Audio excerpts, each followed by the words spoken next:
This Democrat candidate for governor just destroyed his own career, getting caught on camera, pathetically bleeding. By the way, this is a profile piece. This is not a gotcha piece, right? Well, look, I think these questions are fair. It's in order to learn about you as a candidate. It's not the profile. I don't know how you define profile, but I'd like to begin the interview.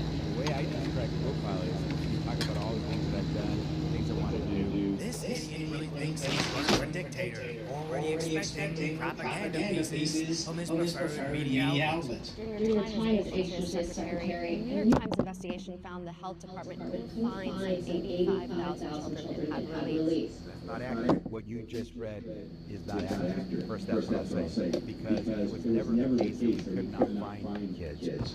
We're essentially, I don't know if you got the talking points from Donald Trump. It's from a New York Times article. That's not what the New York Times article said. The New York Times said that individuals, the children and their sponsors, did not respond to calls. They didn't say we couldn't find kids. Working overnight in slaughterhouses, replacing rooms, operating machineries in factories, children as young as 14 years old. That part occurred after these children had left the care of the Department of Health and Human Services. You let these children go to those individual sponsors in their responsibility. Some of these kids, probably because they needed to earn some money. So first it was, that was a MAGA narrative. Two, the New York Times didn't write exactly that. Well, okay. That was what was reported, but they only went missing after we passed them along.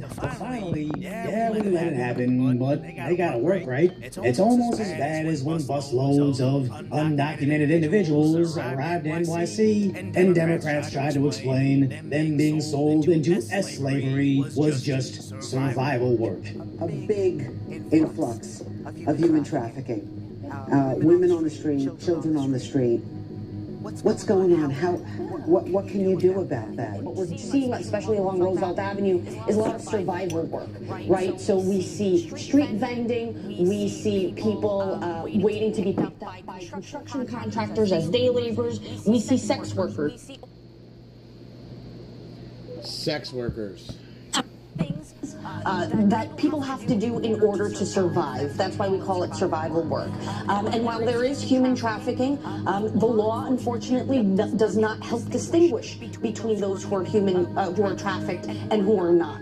For us to actually be able to find those bad guys and catch them. How many times do Democrats have to openly admit we're okay with missing migrant kids being sold into slavery as long as they can benefit politically? But ordinary Americans just stop supporting this, as Becerra's running for California's governor, who just witnessed an ICE raid on a platform to which the Democrats fought the feds to stop them. And I'm also working with our governor's office and our state attorney general's office to see if we can explore legal avenues to just stop these operations from occurring. From eventually rescuing at least 10 unaccompanied kids working on a platform. But the more we look into how Becerra's history may directly implicate him, the worse it gets. As after the interview, the media still wouldn't let him slither away. Talks for a plea deal with the DOJ over this case. You're certain that there's nothing that she could say in those conversations that might implicate you in any way?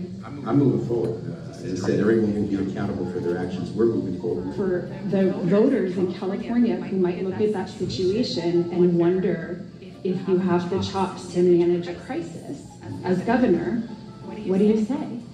So first you conflated a lot of different things that are unrelated into one question. But what I will tell you is this. Remember what we inherited. When I came in as secretary, we took over from an administration that had been putting kids in cages. Again parroting the whole kids in cages hoax, which were actually Obama's cages, and even if it was Trump's, how is processing them to go back home better than letting them be sold? Which is why he doesn't like being questioned on it, running away like the rat that he is. We move forward, and on my watch, we're very proud of the care that we provided these children.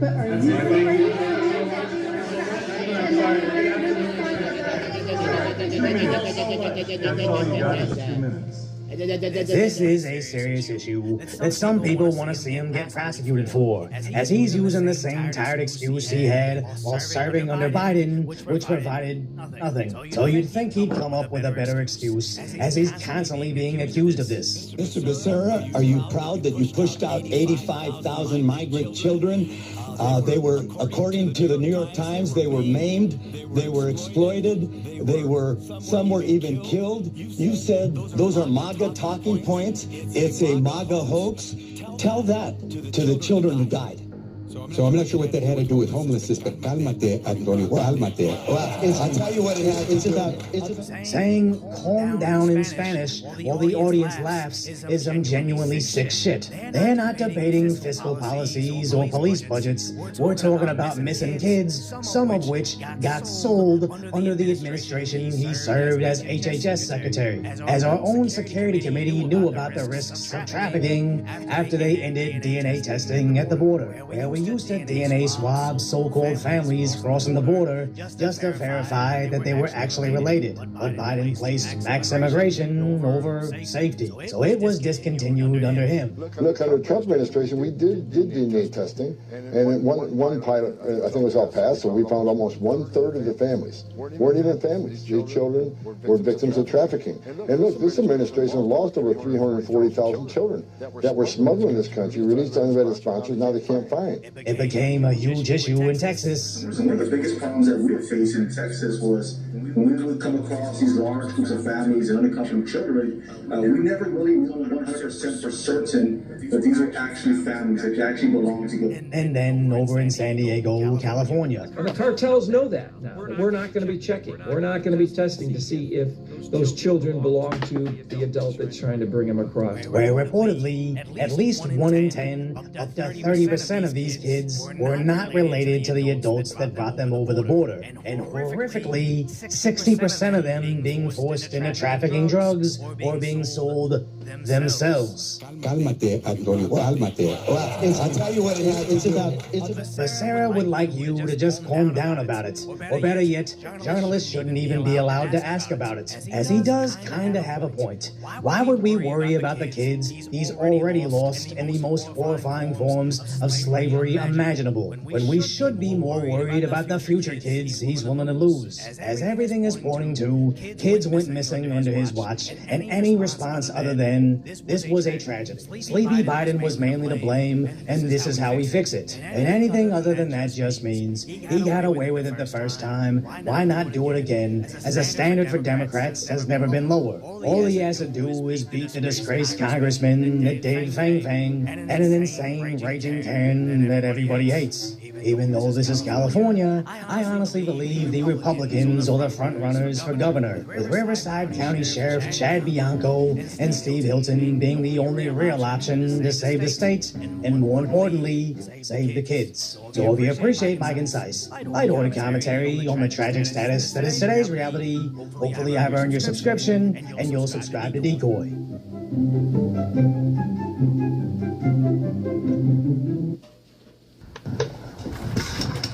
If you commit a crime in Great Britain, you still have a lot of time, even when they're...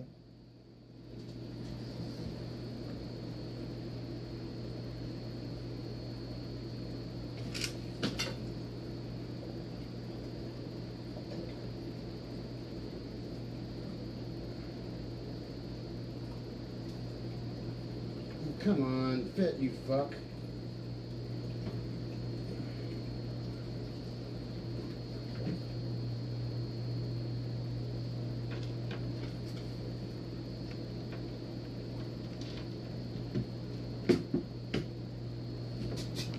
Alright. That works. I have to fix something in my aquarium.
They're hands washed, everything's all up and ready to go. Okay.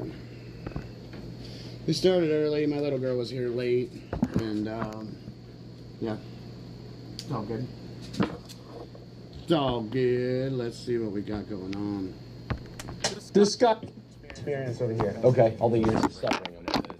Alright, here we go. Today, I'm going to show you all how I cook a steak. I know how to cook one meal, a steak. Not a good sign. Not at all. 1,000 moves. I fear the man who has practiced one move 1,000 times. So I don't want... Usually whenever I get... I have, well today I... What the fuck, man?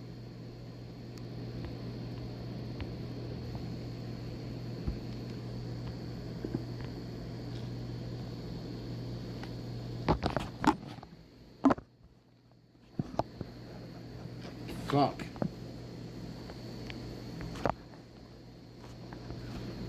Is that the practice? Say you have a low credit score and you want a credit card that helps you rebuild credit. Where do you go? Credit Karma.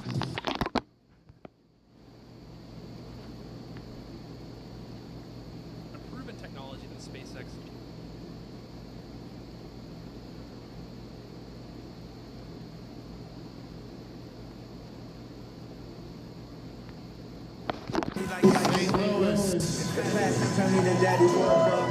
Oh, so happy to be here after I had to fucking hang out with those over in Kansas City.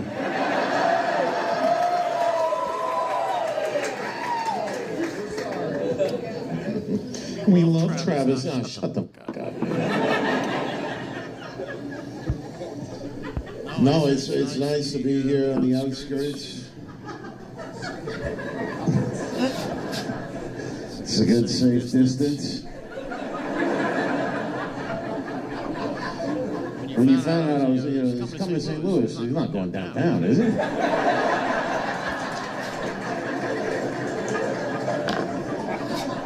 Is he out of his mind? No. Close by. Thank you for, I know a lot of you drove in from 30 minutes away to here.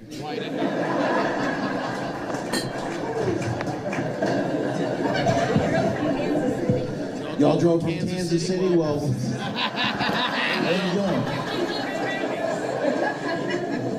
There was a lot of traffic? You love Travis? Yeah, I know. I know. With his girlfriend, or are they engaged now? What's a fun Taylor? Oh, yeah. He's Swift. World record for the flattest ass this side of the Mississippi.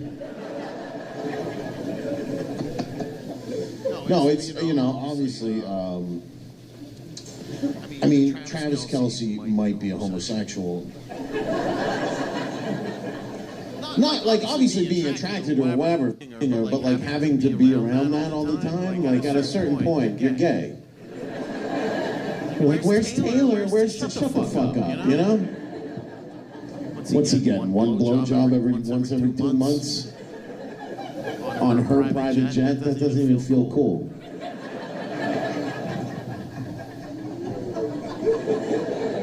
Yeah, I got my dick sucked on her jet. You're gay, dude. You're gay. It's great. It's great to be here. I've had to deal with some nutcases recently. I upset a bunch of people, mainly like young women who are lost.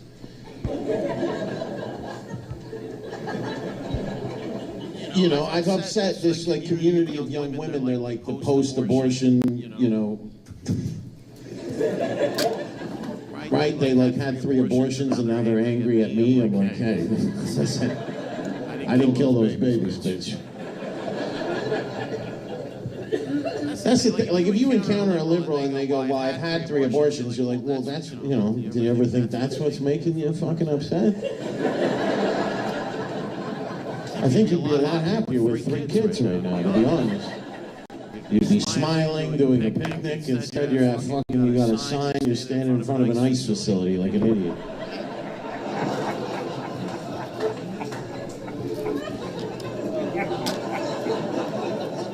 morons. Some people messaging me. They go. You're peak incel comedy, which you know what incel is? Involuntarily celibate. I have children. Like when they say that, I'm like, I wish I had been celibate because I'd be. But it's this weird thing that women are like, you'll never get my pussy, and it's like, well, yeah, I don't want it. It has so many STDs in it. You don't even. Like these young whores, they think they're like, they're like, well, look at my face, don't you like that? It's like, yeah, but there's, pimples in your pussy, so I don't think that.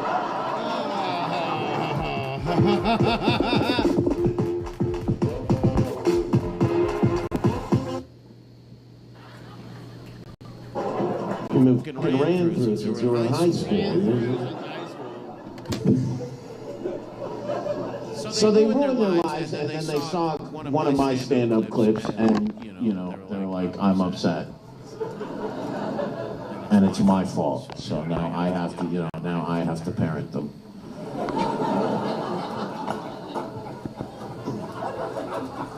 They're in my DMs going, "You're an incel," and then I go, "Well, you're a whore." Which is better, having a clean dick or a dirty pussy? But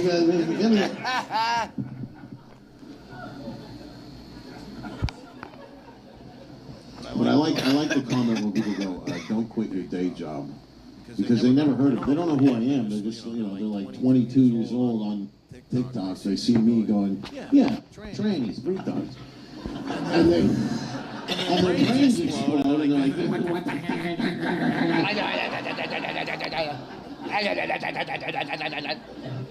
Don't quit your day job, and then they can keep looking into me because they become obsessed, and then they notice I have a following. They're like, "Well, fuck you." And the new thing that these kids are saying is they go, "Your fans are all old," which is like, well, yeah, old people have money.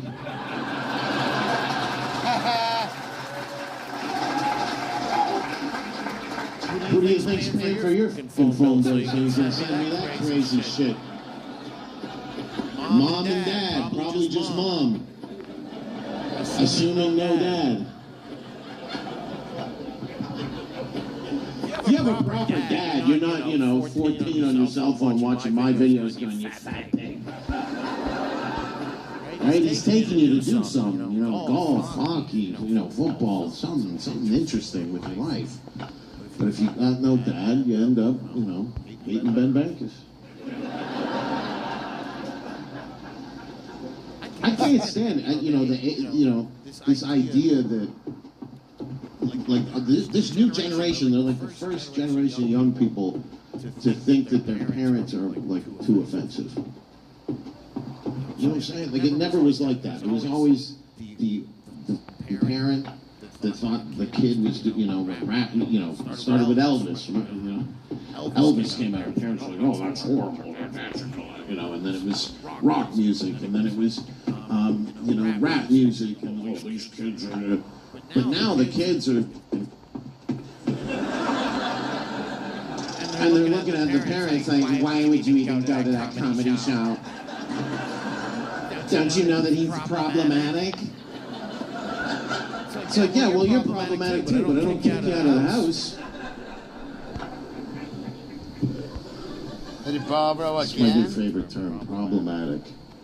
They go, he's problematic. What does that mean?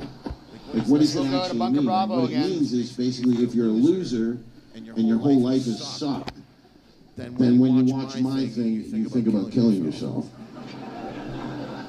So I think that we should all be a little more problematic.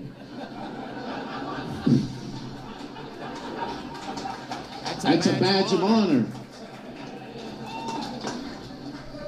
Problematic, but it's only from one side, right? If you're right wing, you're problematic. But if you're, if you're dressed up as a woman, doing a pride brunch for fucking 4-year-olds, that's somehow a solution to something. I don't know what that is. That seems like a problem to me.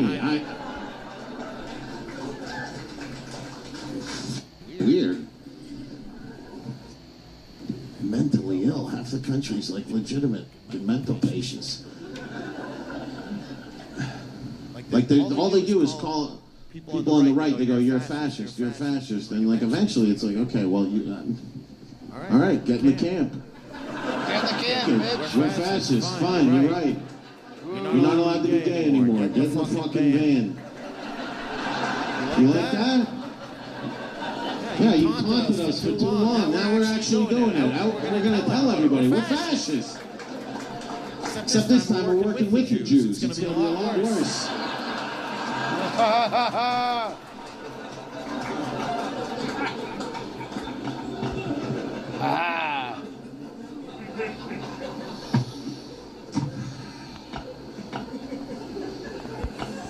There's no trans soldiers in the IDF, I'll tell you what.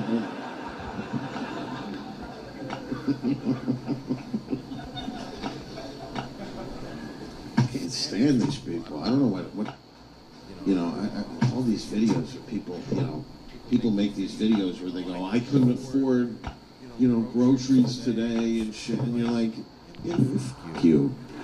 I thought traveling to Sydney was going to be impossibly expensive, but I really wanted to escape the cold and go somewhere warm this year that's also on my bucket list. Luckily, I'm an Expedia member, so by just filtering Bitch, get off my fucking screen! I was able to search really great hotel options. You know, like what do you even get at the grocery? Like if you like, we've all been a lot of people who have money and have accomplished things in life. We've been poor before, and we had to figure out how to get rich, and we didn't make videos about how poor we were. Let's watch it on here.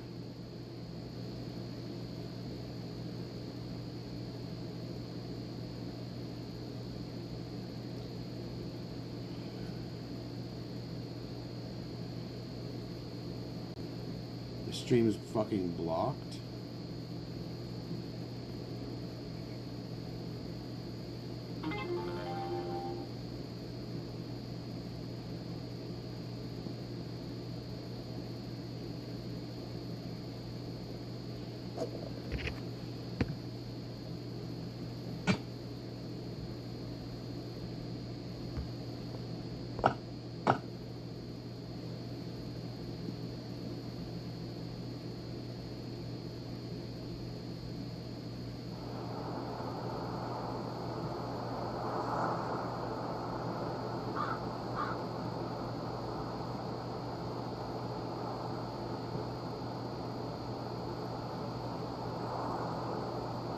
$15 fucking seconds of a stupid fucking cock-sucking motherfucking song, dude. Fuck you guys. Fucking YouTube and all their gay garbage.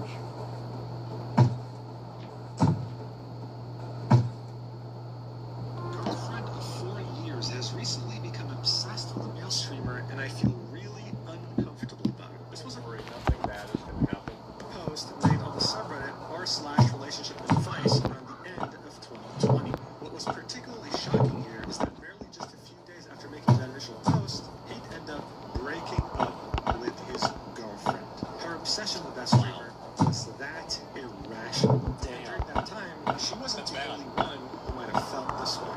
That's because the male streamer in question here was none other than Saikuna, a name and face that had become a core memory of the COVID-19 pandemic, more specifically when everyone was locked up in their homes. In the span of less than a year, he would go from having 1,000 average viewers on Twitch and 40,000, 50,000, having a streamer over 100,000 concurrent viewers. What he'd be most known for was his gameplay of Among Us with his friends, who happened to be very big content creators as well. Not only would he get tens of thousands of concurrent viewers on Twitch, but he would get millions upon millions of views on his YouTube channel as well. And while his rise to fame is definitely incredibly impressive, what's truly unparalleled here is his extremely high ratio of female viewers. So, to put this into perspective, my ratio of female viewers is like 5%. And besides the Johnny Depp trial era, this is the highest that it's ever been. We are actually peaking right now for female viewers. Because before, that used to be how many female viewers I have.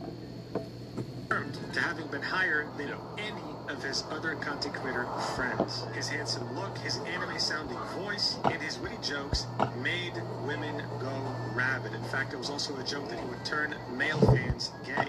But what made him really desirable is just how socially awkward he was. He was innocent in an endearing way. He was a boy failure that needed a woman to fix him. A boy failure? Was that right? In a nutshell, he was this picture, almost allergic to other women. He just couldn't handle anything romantic. He would get too flustered. This made many of his fans want to be the one to finally fix him. But Jesus Christ. This dirty dog, bro. Playing this game, and then he just has a fucking bro.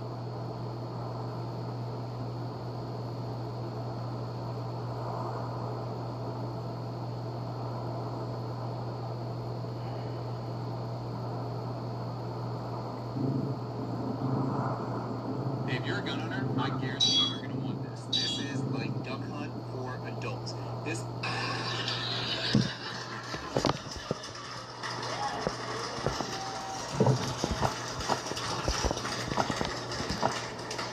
So I just paid my car insurance, and I guess I'll just not eat.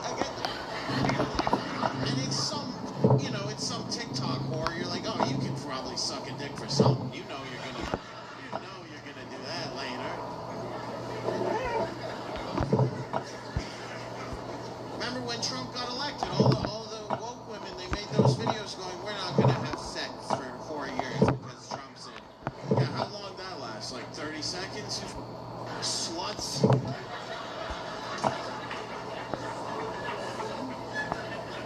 I was doing no dick for Trump, and then I got drunk, and then I sucked a Republican's dick. And then I found out he was a Republican, and then I reported it to police. I'm a good person.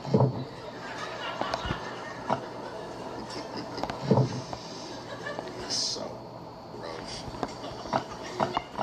It's so fucking just the utter, like the insanity of saying to a Democrat, going, look, here's okay, like let's take St. Louis for instance. How long has a Democrat been a mayor of St. Louis for? 30 years? How many? 60 years. Okay, now 60 years ago, before that first Democrat mayor, St. Louis was nice.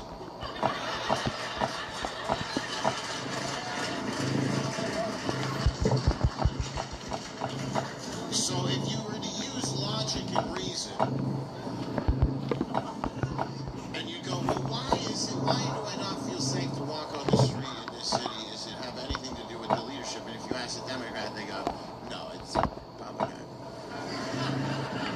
And then you go, but the city's not Republican, the city's run by a Democrat. We're making progress. What? You know, how many bodies we can stack up every year? What progress? And you can't explain that. You go, look, Trump's in, everybody gets more rich and everybody's making more money. Democrat in, everybody's poor and it sucks. And then they go, no. You show them stats, you show them statistics, you look at the, it doesn't matter. So out. So again, Where my fucking other grenades go? concentration camps. We tried reasoning them with it. The scary part about that joke, and obviously it's a joke, but the scary part about that joke is that the left actually wants that for the right. So it is kind of like we kind of might have to start planning before they do.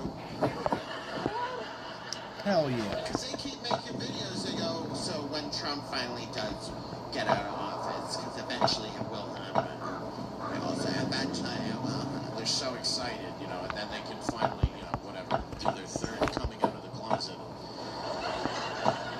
And it's like renewing their vows for gays. They just, I'm gay again. But they were waiting for Trump to get out of office, and then they make these videos and they go, because when he's out of office, we're going to have to do something about the people who voted for him.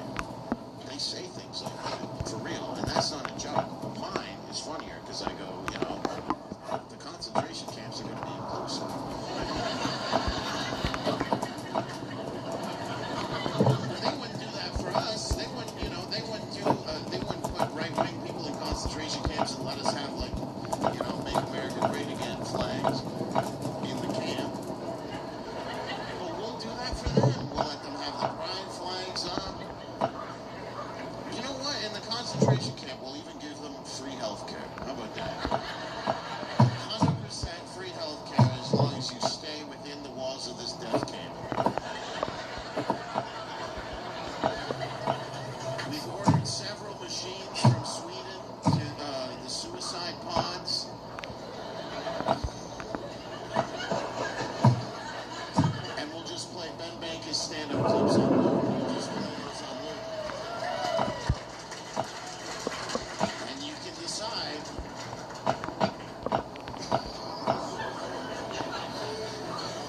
Harsh, I mean, it's,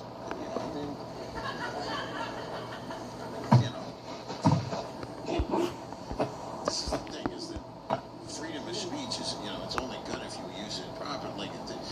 The left, they'll be like, I'll block people because they'll just start commenting like an animal on like 300 posts.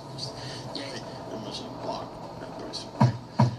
And then they go, well, why you believe in freedom of speech, but then you block people that you don't want to hear from? And I go, well, yeah, I believe in my freedom of speech. But as far as how I run my Instagram page, I'm a dictator.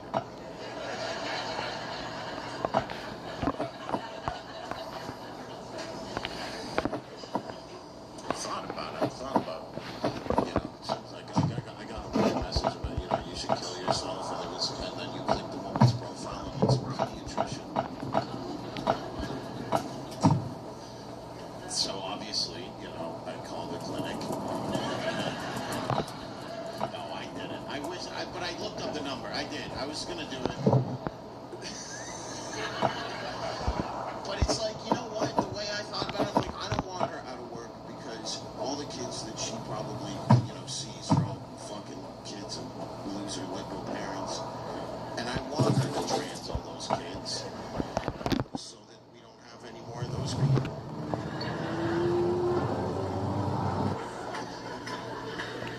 In that way, I'm pro-trans. If we could make every single liberal trans, this will be the last generation of these losers.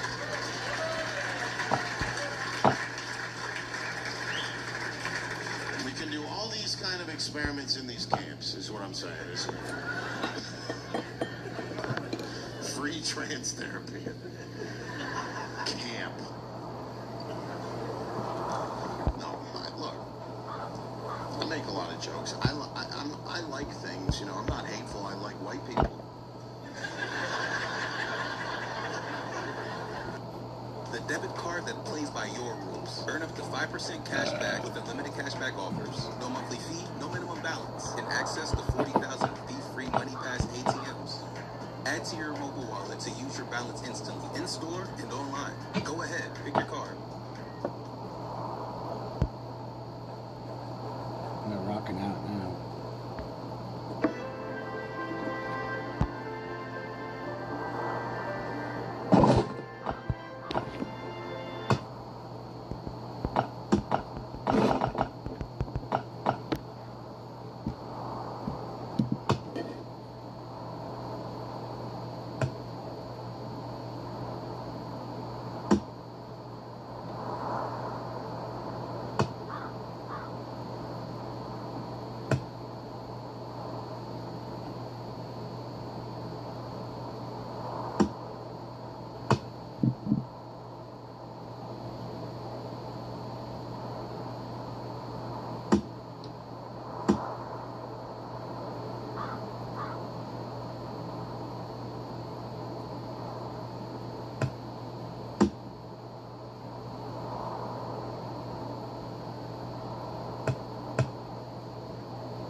controversies in recent gacha history.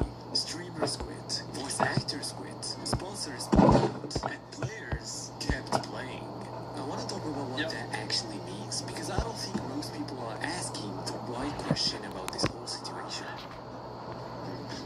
So for anyone who missed it, here's the short version. NDA launched on April 29th. Within days, players started finding what looked like AI-generated assets inside the game. Billboards in the city, a short film playing on in-game screens, and one of the assets looked almost identical to a scene from Wuthering With You. A beloved and by the way, like, I played this game a lot. Like, these are like the most inconsequential, meaningless elements of the game that literally nobody cares about. It's not like this was like core gameplay mechanics or a functionality. This was like just literal random bullshit. film that is very popular and I personally like. It's like really similar. Side-by-side screenshots were everywhere. Then Iron Mouse, one of the biggest streamers of Twitch, came out and said that Hota Studio had told her team directly no AI is in the game. None. And she found it midstream. So she uninstalled the game, called it the fastest uninstall of her life, and sold the sponsorship. Other creators followed. A voice actor in the game said she found out the project she worked on had been using AI and being dishonest about it. YouTuber Shy Lily ended her stream early when she found out. And then Hota Studio eventually responded, and they confirmed AI assets tool were used on a small number of background and environmental assets. Not characters, not story, just some backgrounds. And they said they're reworking the flagged assets. One of the devs said a week before launch that they use a little bit of AI, so it's kind of public from the start that they use some AI in the background. Here's a bit of advice. If a game is made in China, use AI.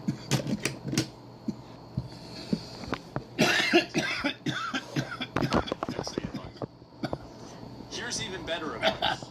If a video game's made, it probably used AI. That's the drama. That's what happened. But now here's what I actually talk about. Every video I've seen about this covers the same. Iron Mouse was right to be upset. It should have been transparent. AI bad. No. Here's the thing that I can't stop thinking about. The players didn't leave. Not only did they not leave, a huge chunk of the community actively defended the game. They said the backlash was performative. They said AI in background assets isn't the same as AI replacing artists. They said nobody cares about AI. Here's how you know nobody cares about AI. Scroll Instagram reels, scroll TikTok, scroll, like Twitter or YouTube Shorts. You're going to see dozens of videos that are super viral and they're totally AI generated. Nobody actually cares about this. Almost lost him. Artists and other forms of creative people trying to manufacture a false consensus, trying to make people afraid to use AI because they don't want AI to cannibalize their job. That's what all of this is. That's the entire thing. It is a completely self-serving movement of people that are trying to make you pay more money, make products harder to make, in order for them to keep their job. That's it. The game is genuinely good, and a few billboard textures don't change that. And the numbers back them up. LDOE is still pulling massive concurrent players. The Twitch viewership didn't collapse. The game didn't die. So who actually won this drama? Now, Iron kinda won the moral argument here. She was right. She had every right to win. I'm not saying that what I see there's actually some public there's AI. I don't know where it is. And it's not I don't know how she I think this is definitely an L on her agency. Got two at once on that. I got two at once a couple times. Because they've openly stated in a public disclosure that they've used AI. So we need to go ahead and go to Limestone Ridge. Find it out yourself. As winning the moral argument, players win everything else. I think this controversy exposed something that's been true for a while, but nobody really talks about directly. Creators and players are responding to completely different things when they look at the game. When Iron Mouse looks at LDOE, she's thinking about her reputation, her audience, the artists she knows personally, the contracts she signs. She lives in a world where AI is a direct threat to people she cares about, and she was literally lied to, as far as she says. But when a player looks at LDOE, they're thinking about whether the game is fun, whether the city feels alive, whether pulling for a character feels rewarding, whether the story goes anywhere interesting. The billboard if the pulling for a character in a gacha game feels rewarding, check yourself into a fucking psych ward. Red Robin's new takedown deals include your favorites plus a bottomless side and beverage starting at just $9.99. The best part? Something wrong with you. Background of a side quest, most of them never even notice it until someone put it on Twitter. Neither of those reactions is wrong. They're just coming from completely different places. But what the drama... I think that it is wrong. I think that whenever you're trying to manufacture outrage about something in order to protect your job, I think that that's a fundamentally bad thing, and it's reductive for society and the progression of technology. I think that if you look at history, there's never been a single point in time where people who actively tried to obstruct the development of technology were viewed as the good guys or the good actors in any sort of a situation. It's regressive, it's entitled, and it's stupid. That's what I is that when a controversy hits, the creator class and the player class don't necessarily move together. And that gap is bigger than most people realize. Because the assumption in gaming discourse is usually that if the creators are upset, the players will follow. And that's how it's supposed to work. And it actually worked that way. The community has its... I've always told people this. I've always told people that creators do not shift opinions. Creators channel opinions. So, for example, if a game is getting a lot of positive feedback, a creator can make the game get more positive feedback. If a game's getting a lot of negative feedback, a creator can make the game get more negative feedback. But a creator can't make a bad game good or a good game bad. Reaction creates pressure. The developer responds or the game suffers. But the majority of players weren't really upset. Actually, I'm curious where you stand on here. Drop a comment and tell me honestly, did the AI drama change how you feel about ATE? Did you quit? Did you stay? Or did you even know about it until right now? I genuinely want to know because I think the answer is more split than people are admitting. And here's why I think this matters beyond just ATE specifically. We are living through a moment in gaming where AI is everywhere, and nobody has figured out the rules yet. I think they've figured out the rules. I think people don't want to acknowledge the rules. As I work upfront about it, a lot are not actively. Most of them use AI. And the ATE situation is probably not the last time this happens. It's not even close to the last time. During the desert, almost the exact same thing. Operators got called out for AI voices. This is the new normal. And when the player They're all doing it. And I hope that in 2 or 3 years, like every single one of these approaches, from now on, people need to go through every single game that they ever take a sponsorship for. And if they are being hypocritical, oh my God. I can't guarantee anybody else, but I can guarantee I'll probably I'm gonna farm the shit out of that. I hate it. I don't like it.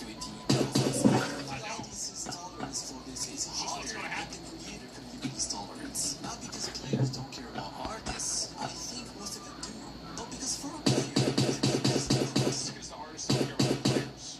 Like, it has to be a two-way street. Different threshold before they look away. It has to reflect what they actually experience. The story, the characters, the gameplay, everything they actually touch. Background billboard pictures, come on. That's not it. But there's a question that keeps me up at night thinking about this. If players' tolerance is this high, what stops studios from pushing further? If the community doesn't walk when it's backgrounds, will they walk when it's cutscenes? Will they walk? They will walk when it's bad. I don't understand why this is hard for people to understand. The end goal of the product is to fulfill a need. If the product fulfills that need, then the product succeeded. If it didn't, then it failed. It's actually that simple. That's what I think. It's where is the actual line? Because if there is no line, then the creator community screaming into the void is the only thing creating any pressure at all. And I mean, think about how many video games are not AI made, but nobody bought them. Nobody played them. Like, I mean, look at Concord. They didn't make Concord with AI. It's just garbage. I wish they did. It would have been better. Right? I mean, like, you've got plenty of things like that. Like, AI or not AI is not a marker of quality. Fundamentally, quality exists outside of a spectrum of how it's made. It showed that even that pressure has limits. Okay, here's where I actually land on this. I made a video about ATE. I told the comeback story. Hota Studio lost everything with Tower Fantasy and came back better. Deserved because it sucked dick. It sucked big dicks. I believe that story, and I still believe it, but I think Hota made a mistake that goes beyond the AI itself. They got caught in a lie, okay? Assuming that this is real, that they told Iron Mouse's team that there was no AI. That's not a gray area, okay? That's not what we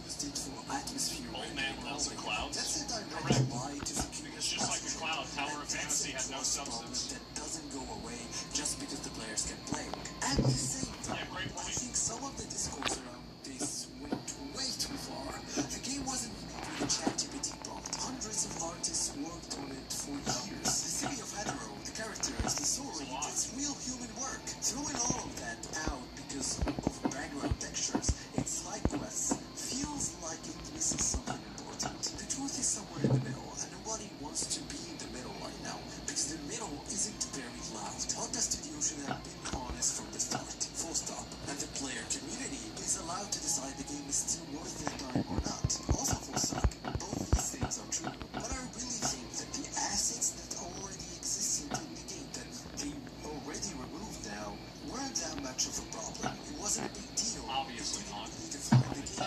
And I don't think you have been playing the game because of that, or you have quit the game or didn't like the game because of that. People always try to come up with superficial reasons for why people should or shouldn't play a video game, because those superficial reasons either agree or disagree with their worldview. But fundamentally, game has to make a decision on whether a game is fun to play based off of its quality. It doesn't matter whether, for example, Anita Sarkeesian worked on Slay the Spire 2. If the game plays well, you're going to have a lot of people that will buy it. It doesn't matter if, like, let's say everybody in the world says that Black Myth Wukong Developer Studio is sexist. People are going to buy the game because it plays well.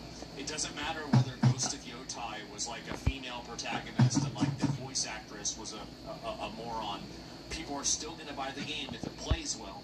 And then conversely, it doesn't matter how much negative towards a game like Stellar Blade, fundamentally people are still going to buy it because it plays well. And so what you have is there is a total group of people that are trying to co-opt video games as a mode of pushing an ideology. Fundamentally, the game has to be good or bad, and that is what will determine its success. Everything else after that is noise. Now, does that noise matter? It does matter. And also, sometimes those cultural influences do impact the game in negative ways. Like, for example, Dragon Age the Veilguard. But fundamentally, a good game will always succeed. That's what matters. When I say the players won, I mean they won this round. The game is still alive. The player count didn't collapse. It is going to keep going or even get better. But I'm not sure that's a comfortable win. Because if the lesson studios take from this is we can't use AI, get caught, issue a bot statement and survive, then what actually changed? That's the question I keep going back to. Not whether NT is good, not whether Iron Mass was right, not whether the players are naive like every single what does the studio have to do before the player community actually walks away? Because I genuinely Make a bad game. Simple. It's actually like, this isn't like an amorphous, like, oh, I wonder what's going to happen.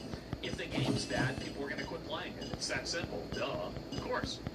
don't know the answer. And I think that answer matters a lot for where this whole industry goes next. AI is a big thing now. Tell me what you think in the comments. And if you stayed with it or quit, I really want to know why. Because this conversation is far from over. And for me, I'm staying with it, and I think AI is going to be used even more, and it's going to be more tolerated in publisher base. For some reason, I feel like this is going to be inevitable. Shout out to my supporters. If you want to be one of those people, you can become a channel.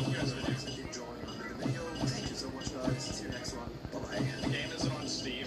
No, it's not on Steam, so they can farm out as many fucking weebs pulling for the characters as they possibly can. Got a Chainsaw Man enjoyer, obviously. And we got a free 10-pull. I don't know. Like, I can log in and show you guys the how far I've gotten in the game. I played it a lot, right? What happened to Infield? I didn't think Infield was that great. That was really about it. Like, it's that simple. And, yeah. Where are you at? I don't know, I can show you. What about the sponsor game you played a while ago, the prison one? That's the same game. It is. It's actually a video game now. Infield was boring, not gonna lie. It was like, I beat the game. I just kind of was bored, right? I just got bored of it. That was about it. So, yeah, NT combat's garbage. I think the combat's pretty good. I do. But either way, yeah, I mean, like, content creators thinking that they have the power to hurt a video game like this is crazy. Especially when, and here's the issue, is that Twitter is, like, one of the worst modes of figuring out, like, what player sentiment is. And the reason why is because you have a ton of people out there, like, it's full of a bunch of people that aren't even gamers. They don't even play video games. It's like the 1348 game of, like, all these fucking, like, Twitter retards talking about how they wishlisted it, and then nobody bought or played the game. So the big issue, I think what happens is that people get high off of the idea that, oh, well, everybody's going to like this because, you know, they're getting positive, like, social media sentiment. But Twitter is, like, the worst place to judge sentiment. If you really want to see what players think about something, look on YouTube. Look on YouTube, look at Steam reviews, look at stuff like that. That's going to give you a real idea of what to expect. Because everything else besides that is bullshit.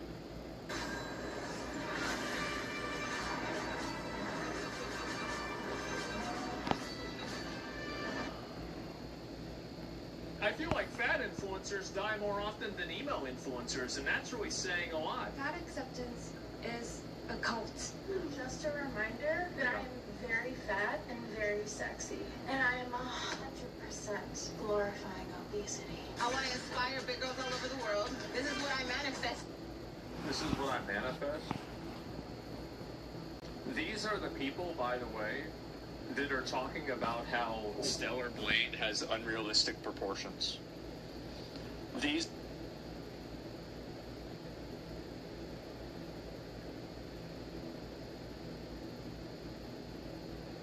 Flipped the ignition and the car was going to blow up. You opened up a door, the door was going to blow up. If you were on the streets just kind of watching Mel Chance back in the day and being like, this dude just came out of a store. He opened up the trunk of his vet and grabbed this big stick with a mirror on it. And at 290 pounds, I'm down on my knees looking at all the wheel wells and stuff like that. I thought I was a lunatic. I'd like, what is this guy doing? Imagine grocery stock shopping, waiting for your wife, and I come out and do all that. We have this new thing that we do. It's called the hot question. Oh. Are you familiar with Claude? No. Anthropic? No. Okay, it's basically the most powerful large language AI model in the world right now. Okay. But for consumers. So I had Claude scrape the internet. Every interview, every viral clip, every controversial moment tied to you in the Hells Angels. This is what it came back with. You ready? Am I ready? All right. The war between the Hells Angels and the Outlaws has been called one of the bloodiest biker wars in American history. During this war, Outlaws boss Kevin Spike O'Neill reportedly told his hitmen that if the target's wife was home during the hit, to kill her too. Because in his words, if you begin killing these guys, those old ladies, they'll quit wanting to be Hells Angels. So here's the question. What was the single most dangerous moment of your entire time in the Hells Angels? So I know Spike. I know Kevin O'Neill.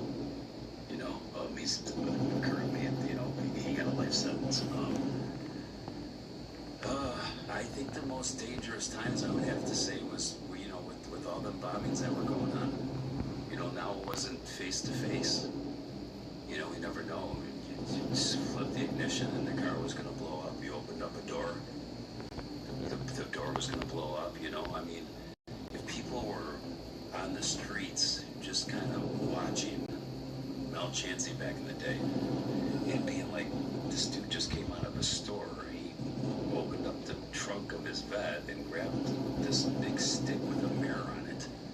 And at 290 pounds, I'm down on my knees looking at all the wheel wells and stuff like that. They probably thought I was a lunatic. Right? Like, what is this guy doing? You imagine just grocery stock shopping, waiting for your wife, and I come out and do all that. You're like, what is this knucklehead doing, right? You literally did that every time? Yes. Holy shit. Yes, because we never knew. What if I went in the gym for you know, I trained for 2 hours. I come out and that gym parking lot's wide open. I, you know, big gym was a big parking lot. Big, had also stores around it. If they wanted to go in under there and did, went at the clubhouse, wired something, an explosive to the door. Did you ever find anything? One of our guys found an explosive device under his wheel well of his truck. I believe it was a Bronco. Chris will know a little bit more when you talk to him, because they had to come in, the ATF had to come in. He found the device. So he called up the local police and said, hey, there's something under my truck that doesn't look too kosher. It's got some wires hanging from it. And I think it would probably meet you guys out. Well, they called the ATF out. They had to come out, and with their bomb squad, they had to build a known this because they couldn't, I believe, if I'm saying it right, they couldn't detach it, and they hit it with a water cannon to blow it up. No shit. They had to explode the bomb with a water cannon, but they built a perimeter around it, and they couldn't deactivate it, and they hit it like that. So, yeah, he found that under his truck. I never found nothing under mine, you know, or in my house doors and stuff. Everywhere I went, I always was looking around. When I pulled up to one of my houses at nighttime and got out of my vehicle, my gun was in my hand. It wasn't ready for me to pull out. It was in my hand with one in the chamber and the hammer back in the day, you know, ready to go in case they were hiding in the bushes or wherever they were. So, you know, I think that the most dangerous times for me is when all them bombings started, because now it could have came from anywhere. You know, if we ran into each other, we were face to face, then it was on face to face, and whatever happened, you know. But them bombings was definitely a time that we all had to be alert, and looking back now, definitely the most dangerous times. Roger that. There's a follow-on. If someone was caught out here wearing a Hell's Angels patch and they didn't earn it, what actually happened to them? And did you ever have to be the one to handle that personally? We did have an incident, and the guy had his whole back tattooed with a Hell's Angel patch. Are you serious? Yeah, and he ended up coming into our neighborhood. We didn't know him. But when he was approached, he said that he was a member in Oakland, of all places where Sonny and the crew were from, right? So he said he was a member in Oakland back in the day. Well, when you leave the club, they make that you put an out date on your tattoo. So when you have a tattoo on you, if wherever you have the Hell's Angel tattoo, if you leave, it'll say out 10, you know, or April 4/11/2004. You know, my out date was under here. I covered it up, you know, it was under there. It said out, you know, the month you were out, the year you were out, so you couldn't go see anybody and go, look, I'm an active Hell's Angel, right? So you had an out date when you left the club. He didn't have an out date on there, but he was telling the fellows that, you know, people around the neighborhood, that, you know, he was a Hell's Angel, he was from Oakland, he got the tattoo. So when we got a hold of Oakland and said this guy's name, they never heard him. So now it was our job to go remove that tattoo. Remove the tattoo. And that's exactly what we did. We caught him in a bar, dragged him out, off, obviously not on his own will, and put him in a van and put some irons on it. Here's what a typical morning looks like for a dog and cat who live in a van. Each day pretty much starts out the same. We have our morning cuddle. Took the tattoo off.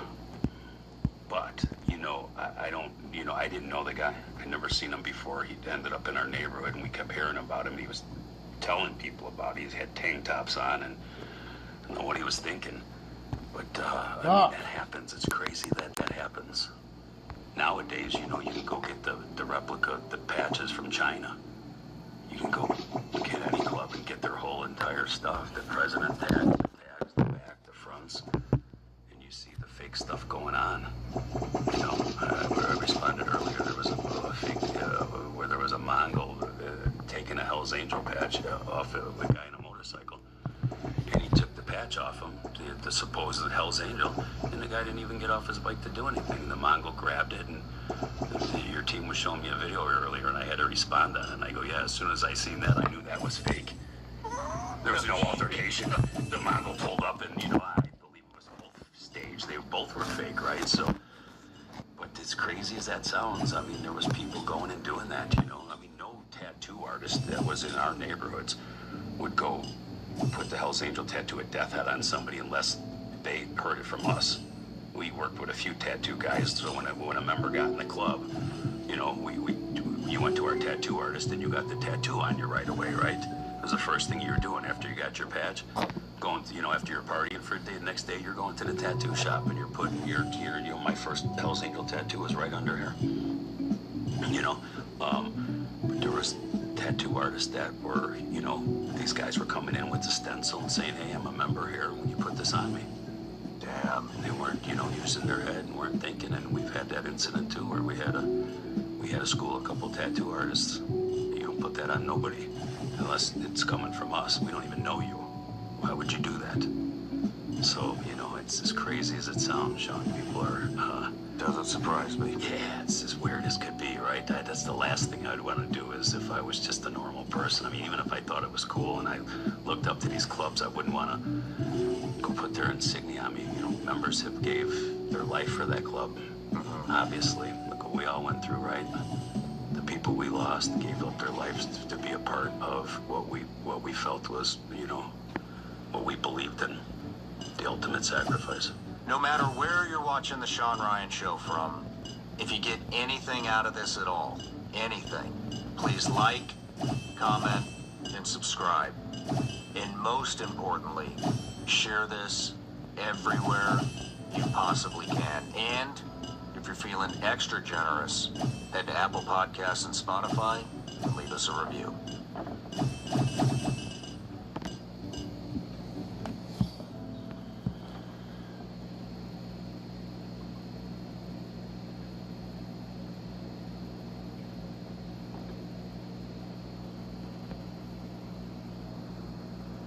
Fucking come on. This is how I make a little extra money every month as a mom with a full-time job. While our nation's best are giving their blood, sweat, and tears on the pitch.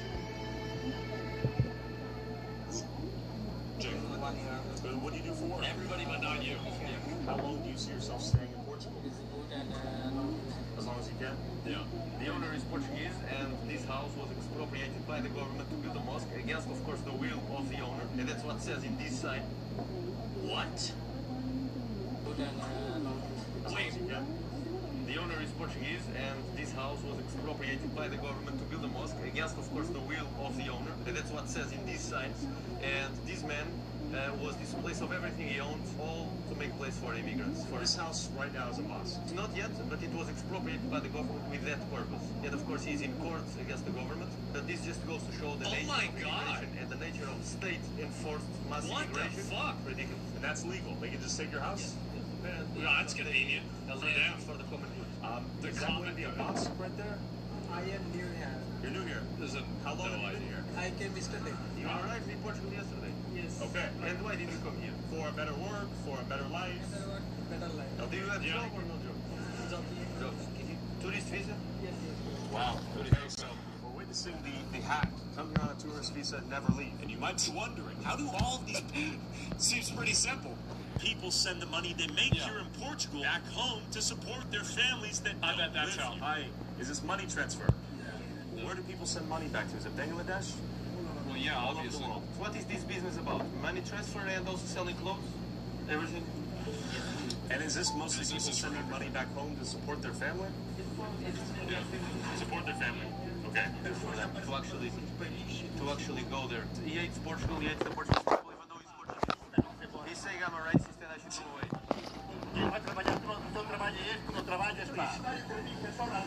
Don't do the interview, they're racist.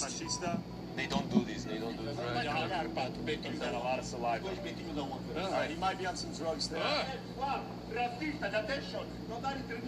Jesus. Karul, lamb, taho, halal, with some halal meats. Banigala restaurante, everything but Portuguese. How long have you been here in Portugal? 25 years. How do you like it? I like it. Yeah, you spend most of your life here? I don't like this country.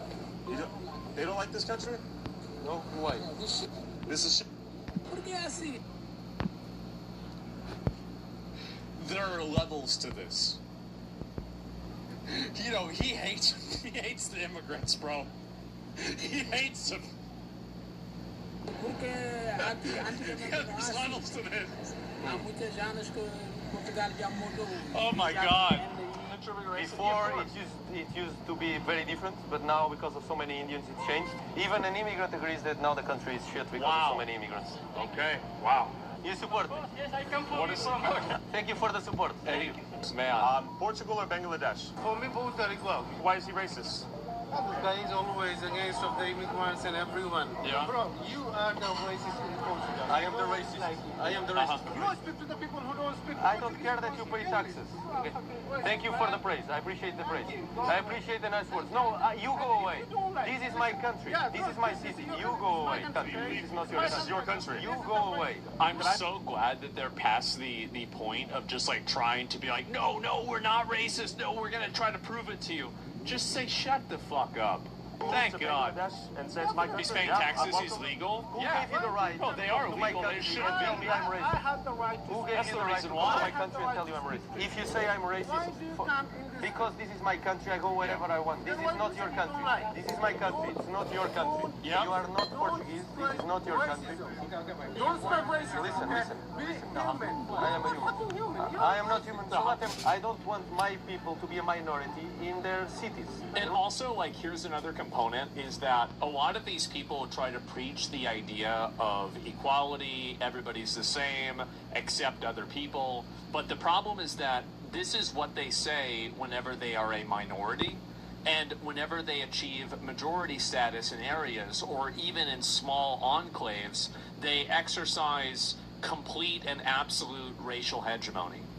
So the idea that, like, oh, okay, well, you know, I'm going to tell you this, that they're telling you that because they think that that's an ideology that will allow you to let them do what they want. They don't actually believe in that. They just think that you believe in it, so they're telling you that so they can take advantage of you. That's the reason why. It's hypocrisy. It's not hypocrisy, it's just manipulation. Lisbon, in other cities. I don't want us to come to here and be harassed, be told to go away. You just showed why I am right. I am here in my country, I'm here in my city, and you are telling me to go away from here. You have no right to tell me to go away. The immigrants are not my people. All right, we spent too much time. Thank you for your time, sir. Would you say Portugal or Bangladesh? Bangladesh better. Oh, why did you come to Portugal? Want to go back to Bangladesh? No. So if it's better, like Bangladesh is better. Do you want to go back? No. It's better. But if it's better, why don't you go back? Okay. Bangladesh or Portugal? Go back to Bangladesh. Portugal. Okay, respect. You're infamous, I may say. Yes, I am very infamous. A lot of Portuguese people support me, and actually, let me tell you, that the Portuguese people were never asked to be demographically replaced and invaded in their own country, and actually, new data, recent data, shows that 70%, that's not 20 or 30, 70% of people want tighter control of immigration, and they want immigrants to actually leave Portugal, not come into Portugal. So if you think I'm racist for thinking that and defending that and standing up for that, then you think that 70% of Portuguese people are racist. So not enough. What good is the democracy if the will people of the can't get majority their is will not represented by their politicians? It isn't. Really, they don't like their own people. They have a globalist mindset, a liberal mindset. They hate their own people, a lot of them. And this is all that's wrong with European societies, that our leaders have been traitorous to our own people. If you are opposed to this, apparently you're racist. So this guy is fucking based. I love this guy. We're all racist now. Look at this. Holy shit. Hello. Hi. Look at all the hats. There's no Portuguese people, you are racist. So, is she Portuguese? What do you need all the hats for? Is he Portuguese? No. He Portuguese? No. Is he Portuguese? No.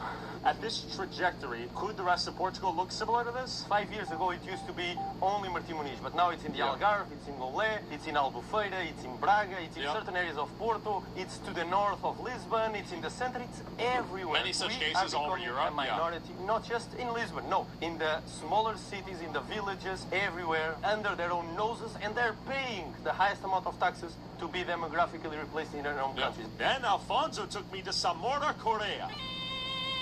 Almost 1 year ago, Portuguese locals protested the construction of a mosque here to accommodate the rapid influx of South Asians in their small 17,000-person town. Jesus. See, almost 85% of Portugal is Christian. That's a nice one. God damn. God damn. Is this what people did before they had the internet? Can I get fucking meat? Shoot. Like, I mean, I guess that's what you do. You don't have a computer. Yet, despite the fact that a mosque was never formally constructed in town, Alfonso took me to their illegal mosque hiding in plain It's an sight. illegal Real mosque. quick, Patreon banned me for noticing too much. An illegal Now you can mosque. support our work at tylerraw.com to get access to videos we can't upload on 100 years YouTube, ago? Yeah. exclusive bonus content, and early access to all of these videos before they go up on YouTube for as low as $5 a month. Go check it out at tylerraw.com. Yeah, I didn't even know that. Thanks for your Holy support. shit. Back to the video. They're using this as a mosque, and also people living there, illegal migrants living there. Last year there was a big demonstration here of the Portuguese people against the building of the mosque, so they just decided to do it anyways. And they're doing this illegally inside of this Okay, building. so the mosque was never built, they're just using this building to pray. Is that illegal? Right? Hola. Here we go. Instantly, an engineer materialized out of thin air from this mysterious building that is totally not a mosque. Yeah. Why am I not allowed? Spectrum fiber-powered internet, free forever. When you switch and add 4 mobile phone lines, Man, fuck save this. $1,000 on internet. My name's Salvador. Hola. Hi, how are you? What's your name? What's going on here? Why am I not allowed? Why am I not allowed? See, in any normal country, you would just be like, okay, well, if everybody knows where these guys are at, you just have the police come in randomly and investigate it. Like, it seems like this is so easy to solve this. Hola. Like, I don't get it. Why should you call the police? As a Brazilian, I love to see Portugal get invaded by these cockroaches. It's like multi-level racism. I love it. And they are saying that it's not a mosque. South American racism. Classic. Okay. With the bills. So you live here, right? You live here, right? You live Police here. are complicit? Yeah. What? You live here, right? Police have been massively defunded. He's saying it's not a mosque. As you can see, it's a little mosque. Hola. Mosque? Mosque? Okay. Mosque to pray? Okay. Salah. Mosque? Mosque? That is mosque? Okay. Mosque? Everybody knows. Okay. This question theory. It's like a church. They're That's using crazy. it as a mosque. And also people live there. People live there. So they don't want to follow the rules. Yes. Relax. Thank you. Yes, I see the borough. That's what I'm trying to say. That's what I'm trying to understand. Talk to me. What's happening here? It's a prayer room. Anywhere you go, you can find a prayer room. Yes. Okay. Good to meet you. Thank you. Oh, they're really upset. Okay, so I guess we're being trying to get them out. I'm not even sure really what's going on here. Face, like a mask. So they're using it as an informal mosque. Yeah. All I'm saying is they're using it's a mosque. It is mosque. It's not mosque. Okay. It is illegal in shoot. Now, nice of him to cover his mouth. Yeah, I see. I see. So inside the mosque. Oh, I see. Did you have permission? No, I did not. The question though, is this mosque? Then you are already in a breach. Listen. If you ask permission, it's not a mosque. Why are there so many people driving from off the street though to come pray? Listen, you don't You can see him from the corner. Yeah. I don't think so. I don't know. That's not. I'm just curious. Are we causing harm? I don't know. Are we causing I harm? don't think so. So why do you have to film me? We're just here to talk to you. I'm not afraid of anything. I'm just trying to figure out what's going on. So he said I'm a Nazi. Let's go. Because I have a mustache. A mustache? Here because this is a building that's illegally being used as a mosque, and it's illegally housing immigrants. Okay. And What am I doing? as you can see clearly, we are not welcome here. So there are many people here There coming. are many people coming to pray in an illegal Oh, I mosque. bet. It's clearly a mosque. Last year they wanted to build a mosque in the city center. The population was against it, so they did it anyway. So it's informally happening. But the point here is, we never voted for our countries to be invaded. Some of them are peaceful, but we don't want our country to be invaded, even if it's by peaceful people. Why are you taking my video? Why are you taking my video? Why are you taking my video? Have you taken my permission?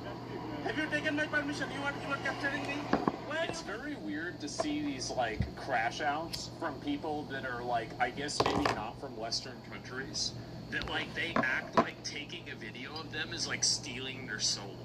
Like the moment that you record them, they just like freak out about this. Like, what do you mean? Like, yeah, you got recorded.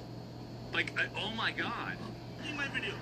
It's not that crazy. Taking my video.